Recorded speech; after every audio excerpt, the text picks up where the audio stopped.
So మన ఫైనల్గా 5 రోజుల ట్రిప్ అయితే మొదలైపోతుంది. సో ఏడికైనైతే మన అరకు ట్రిప్ అయితే స్టార్ట్ అవుతుంది. సో ఫస్ట్గా మనమైతే భద్రాచలం వెళ్తున్నాం. ఇప్పుడు ప్రజెంట్ అయితే మేము సికింద్రాబాద్ రైల్వే స్టేషన్లో అయితే ఉన్నాము. సో ముందుగా భద్రాచలంలో దర్శనం చేసుకొని అక్కడికి నాటి ప్రయాణం ఉంటుంది.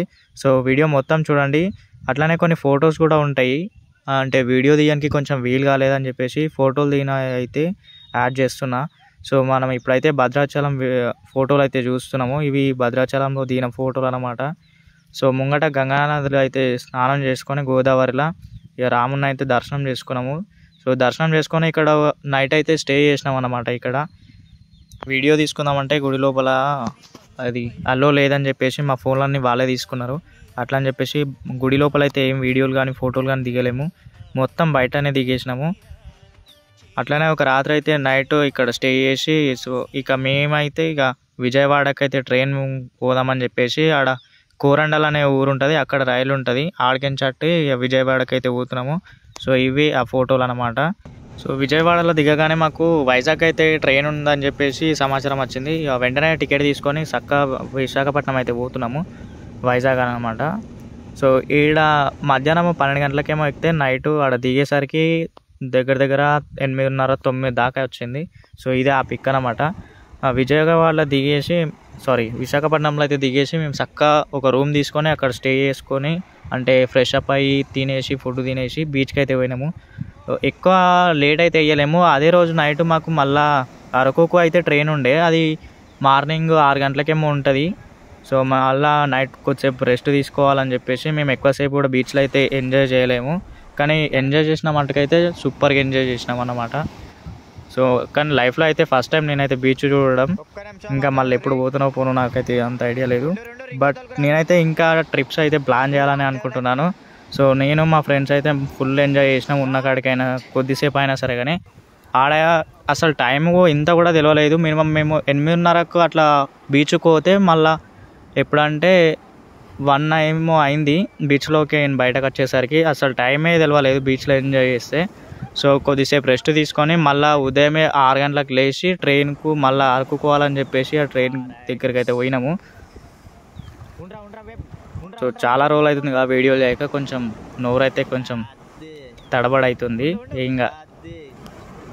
ఇంకా మన వీడియోలో ఎవరైనా కొత్తగా చూస్తుంటే సబ్స్క్రైబ్ అయితే సబ్స్క్రైబ్ చేసుకొని ఇద్దరికైతే షేర్ చేయండి మన ఫ్రెండ్స్తో పాటు.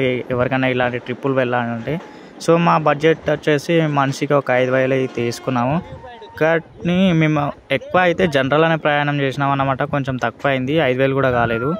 సో ఇప్పుడైతే అరకు ట్రైన్లో ఉన్నామన్నమాట. మేమైతే మార్నింగ్ 6కి ఎక్కితే ఈడ అరకులో దిగేసరికి 1 ఏమో అయింది. ఆడికని కూడా ఫుల్ అంటే ఏమంటారు చిన్న చిన్న ప్రదేశాలు ఉంటాయి కదా, అవి కూడా చూసినాము. మినిమం ఒక 20-30 కిలోమీటర్స్ బిలోనే ఒక 5-6 ఒక మంచి వ్యూ పాయింట్స్ అయితే ఉంటాయి. సో మేము మొదటగా వచ్చింది అయితే ఇక్కడికి అన్నమాట, చాపరాయి. ఇది one of the best place అని చెప్పొచ్చు. ఎందుకంటే ఇక్కడ ఇది ఒక చిన్న వాటర్ ఫాల్ లాగా ఉంటుంది. సో ఇక్కడ మొత్తం స్మూత్ బండ ఉంటుంది, దాని మీద వాటర్ పోతూ ఉంటే ఇట్లా ఫుల్ ఎంజాయ్ చేస్తారనమాట. సో ఇక్కడ ఇంకో చిన్న ప్లేస్ కూడా ఉంటుంది. అంటే గిరిజనులు అయితే అక్కడ వాళ్ళ నాట్య ప్రదర్శన అయితే చేస్తారు. సో అది కూడా మేము చూపిస్తా. ఇక్కడ బ్యాంబూ చికెన్ కూడా ఉంటుంది, మస్తు టేస్ట్ ఉంటుంది. కానీ రేట్ వచ్చేసి మామూలుగా ఉండదు. అది ఒక 1/2 kg ఉంటుంది, 800 ఏమో తీసుకుంటారు. సో మేమైతే అంత ఎక్స్పెక్ట్ చేయలేదు అంత రేట్ ఉంటుందని చెప్పేసి. మా వాళ్ళు అయితే ఎంజాయ్ చేస్తారు. ఇక్కడ నీళ్ళలో ఆడడం అంటే చాలా సాహసం అని చెప్పాలి. ఒకవేళ పడితే మాత్రం నెత్తి పట్టన వలిగిపోతుంది. సో జాగ్రత్తగా ఆడాలి. సో ఇంకా అట్లనే మన ఛానల్లో ఇట్లాంటి వీడియోలు చాలా ఉంటాయి, అవి కూడా చూడండి. నచ్చితే ఒక లైక్ కూడా చేయండి. అట్లనే మీ సపోర్ట్ నాకు ఉంటే ఇట్లాంటి వీడియోలు మళ్ళీ చేయడానికైతే నాకు కొంచెం ఎంకరేజ్మెంటింగ్ అనేది వస్తుంది కాబట్టి. సో దయచేసి లైక్ అయితే చేయండి. సో ఇక్కడ చూస్తున్నారు కదా, ఇదే అన్నమాట బ్యాంబూ చికెన్ ప్లస్ ఇది చికెన్ చీక్స్ అంట. ఇది ఒక్క చీక్ వచ్చేసి 20 రూపీస్ ఉంటుంది. ఒక 5 చికెన్ ముక్కలేమో వస్తాయి. మేమైతే వీటితోనే సరిపెట్టుకున్నాం ఆ బ్యాంబూ చికెన్ తినలేక. అంటే ఎంత మంచిగా ఉంటుందని చెప్పేసి బయట వాళ్ళు చెప్తేనే నేను తెలుసుకున్నా. మేమైతే టేస్ట్ అయితే వేయలేదు. సో అవి అయితే తినేసి మేము మళ్ళీ అక్కడికే వచ్చినాము. అక్కడ డ్యాన్స్ చూద్దామని చెప్పేసి డ్యాన్స్ అయితే ఇరగదీస్తున్నారు, మీరు కూడా చూసి ఎంజాయ్ చేయండి. సో ఇక్కడ వాతావరణం అయితే ఒక రేంజ్లో ఉంటుంది. అస్సలు ఎక్స్పెక్ట్ చేయలేదు ఇంత ప్రశాంతంగా ఉంటుందని చెప్పేసి. కానీ ఇక్కడ అయితే నమ్మలేం, సో ఇట్లా అక్కడే బెలూన్ కూడా ఉంటుంది. ఇది ఒక్కోళ్ళకి వచ్చేసి 1200 తీసుకుంటారంట కాస్ట్. మేమైతే అడిగి పోలేదు. సో నెక్స్ట్ వచ్చేసి చాక్లెట్ ఫ్యాక్టరీకి పోయినాము. ఇక్కడ ఎంట్రీ ఫీజు ఉంటుంది అనమాట. ఎంట్రీ ఫీజు వచ్చేసి 60 రూపీస్ ఉంటుంది పర్ పర్సన్. సో ఎంతమంది పోతే అన్ని 60 కట్టాలా. మేము కట్టేసి అయితే లోపలికి పోయినాము. ఇక్కడ అంత ఎంజాయ్ చేయడానికి ఏముండదు, కానీ అయితే చాక్లెట్ ఎట్లా తయారవుతుంది, దానికి ఎంత కష్టం ఉంటుంది అని చెప్పేసి ఇక్కడ అంతా ఒక మ్యూజియం లాగా ఉంటుంది.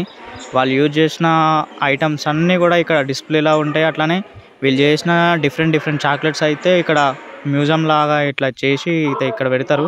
సేమ్ బేకరీ టైపే ఉంటుంది అనుకో. సో మేమైతే కొన్ని చాక్లెట్లు అయితే తీసుకున్నాము. అట్లనే మనకు ఫస్ట్ టికెట్ తీసుకున్న దగ్గర ఒకటి టోకెన్ ఇస్తారు.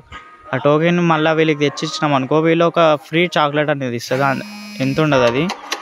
సో అట్లనే ఇక్కడ ఇంకోటి బొర్ర గుహలు అని ఉంటుంది. ఇక్కడ గుహలు ఉంటాయి అన్నమాట. అందులో పోతే కలర్ లైటింగ్స్ అయితే ఉంటాయి. కానీ మేమైతే ఆడికి పోలేదు, మాకు టైం సరిపోలేదని చెప్పేసి. మళ్ళీ మాకు రిటర్న్ ట్రైన్ వచ్చేసి సాయంత్రం 3 గంటలకి 3-3:30 అట్లా ఉంటుంది. మేము పోయిందే ఆడికి ఒకటి అయింది కావచ్చు. ఆ 3 అవర్స్లలో ఎన్ని కవర్ చేస్తామని చెప్పేసి ఆడికి అయితే పోలే. బట్ ఆడికి పోతే మాత్రము ఒక 1 డే అయితే ఆడ స్పెండ్ చేసేటట్టు చూసుకోవాలి. మాకు కొంచెం ఆగమాగమైంది. సో మళ్ళీ మేమైతే రిటర్న్ ట్రైన్ ఎక్కేసాము. ఆడ ఇంకా చూసే ప్లేస్లు అయితే చాలా ఉంటాయి. బట్ మేమైతే అంటే పండగ వాతావరణం ఉండే కదా సంక్రాంతి. సో సంక్రాంతి హాలిడేస్లో పోయినామని చెప్పేసి ఇంటికాడ అట్లా ఫీల్ అవుతారని చెప్పేసి మళ్ళీ మేము రిటర్న్ అయితే తొందరగా వచ్చేసినాము. ఎక్కువ టైం అయితే అక్కడ స్పెండ్ చేయలేదు.